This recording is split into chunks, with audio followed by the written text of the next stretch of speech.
menginformasikan materi tentang mengelola perubahan. Kemarin kan kita powerpointnya tentang mengelola perubahan ya. Nah, kalian pada tahu nggak sih di situ ada studi kasusnya? Ada. Bisa dijelasin nggak studi kasusnya di mana? Bisa jadi salah satu contoh studi kasus dalam materi mengelola perubahan ini, aku ngambil contoh yaitu perusahaan Astrea. Nah, perusahaan Astrea ini adalah perusahaan teknologi yang sudah mapan, tetapi mulai menghadapi tekanan dari pasar yang berkembang pesat dan persaingan yang semakin ketat.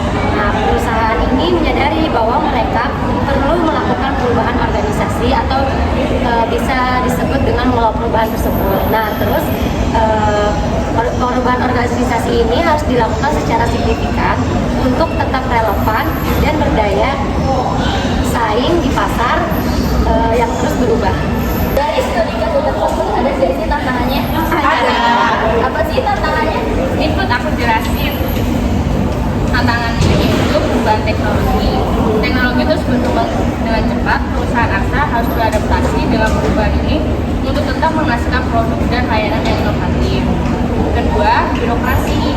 Struktur organisasi yang kaku dan birokratis menghambat inovasi dan kreativitas di dalam perusahaan. Tiga, budaya perusahaan yang konservatif dan resisten terhadap perubahan menjadi hambatan dalam mengadopsi praktik-praktik baru. Itu pun. Dari tantangan tersebut ada nggak sih solusinya? Ada. Apa solusinya? Tahu ya, yang pertama ada kemajuan teknologi. Perusahaan Astra memutuskan untuk melakukan investasi besar-besaran dalam riset dan pengembangan untuk mengembangkan teknologi baru yang relevan dengan tren pasar terkini. Mereka juga mendirikan sebuah tim khusus yang bertanggung jawab untuk membantu dan merespon perubahan teknologi di depan. Yang kedua ada reorganisasi struktur organisasi. Perusahaan Astra juga melakukan revolusi organisasi dengan mengurangi tingkat hierarki, menghapus lapisan birokrasi, dan mendorong keterlibatan karyawan secara langsung dalam pengambilan keputusan.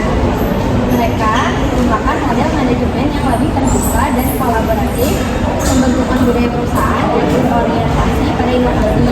Perusahaan ini melakukan inisiatif untuk mengubah budaya perusahaan mereka dengan memperkenalkan nilai-nilai yang lebih inovatif dan mendukung pengembangan karyawan.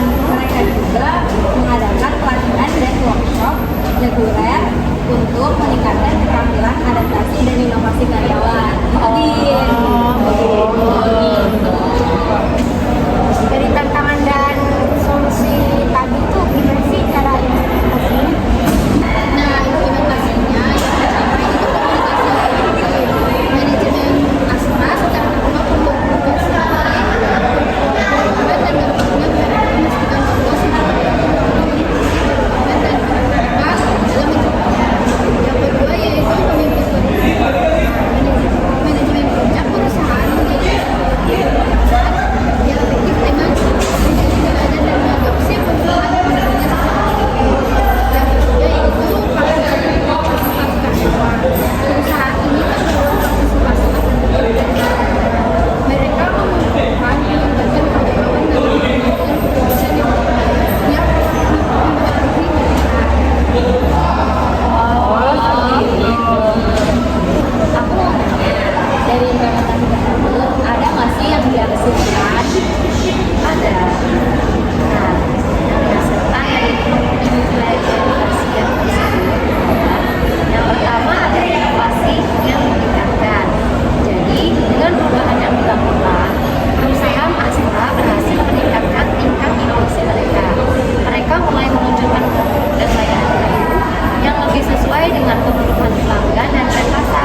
udah buat ya diskusinya tentang studi kasusnya, jadi udah kelar. Jadi ini yang bisa kita sampaikan, kurang lebihnya mohon maaf. Wassalamualaikum warahmatullahi wabarakatuh.